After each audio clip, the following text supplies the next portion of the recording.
Hi friends, welcome to Chennimalai family. இப்போ வாங்க chicken gravy எப்படி செய்கிறதுன்னு பார்த்துடலாம். எண்ணெய் காஞ்சிருச்சு, கடுகு போட்டுட்டேன். கடுகு வெடித்ததும் ஒரே ஒரு பச்சை மிளகாய், வெங்காயம், கருவேப்பிலை, சின்ன வெங்காயம் போட்டிருக்கேன். இன்றைக்கி சண்டே ஸ்பெஷல்.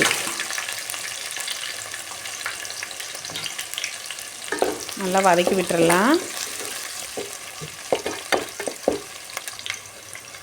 இஞ்சி பூண்டு அரைச்சி வச்சுருக்கேன். இஞ்சி பூண்டு பேஸ்ட்டு போட்டுக்கலாம். இஞ்சி பூண்டு பேஸ்ட்டு நல்லா வதக்கி விட்டுறணும்.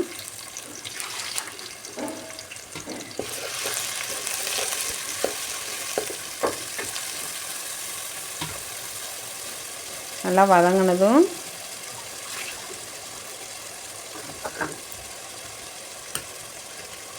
நல்லா அந்த இஞ்சி பூண்டு பேஸ்ட் பச்சை வாசம் போகிற அளவுக்கு வதங்கணும். அதுக்கப்புறம் தக்காளி போட்டுக்கலாம். ஒரே ஒரு தக்காளி, நல்லா பழுத்த தக்காளி, ஒரு தக்காளி போதும்.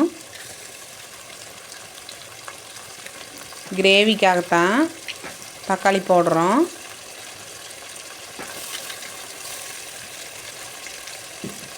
அது பச்சை வாசம் போகிற அளவுக்கு வதக்கிக்கணும்.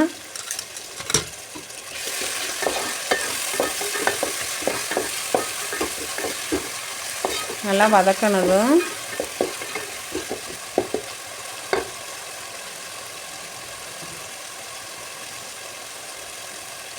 நீங்கள் இன்றைக்கி என்ன சண்டே ஸ்பெஷல் செஞ்சீங்கன்னு சொல்லுங்கள் ஃப்ரெண்ட்ஸ். கொஞ்சம் மஞ்சத்தூள், வரமிளகாய் தூள், கொஞ்சம் சிக்கன் தூள்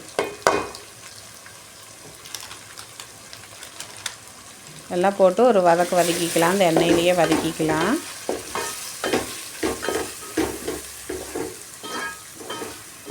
நல்லா வதங்கினதும்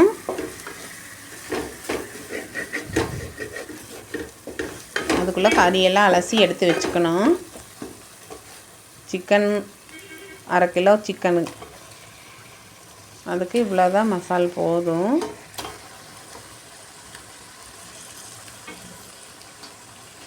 நல்லா பெரட்டி விட்டுக்கலாம்.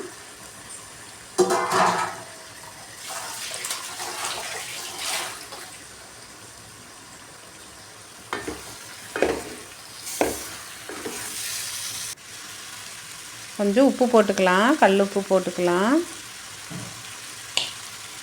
தண்ணி ஊற்றிக்கலாம். கறி கொஞ்சம் நல்லா வேகட்டும், அப்போ தான் கிரேவி பதத்துக்கு வரும்.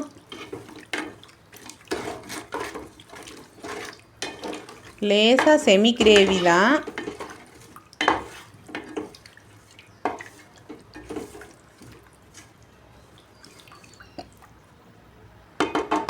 வேகட்டும்.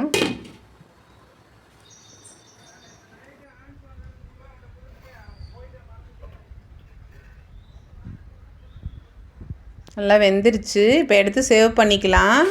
சுடு சாதத்துக்கு போட்டு சாப்பிட்டா சூப்பராக இருக்கும் ஃப்ரெண்ட்ஸ். நீங்களே இந்த மாதிரி ஒரு வாட்டி செஞ்சு பாருங்கள். சிம்பிளாக தான் இன்றைக்கி செஞ்சுட்டேன். Sunday special.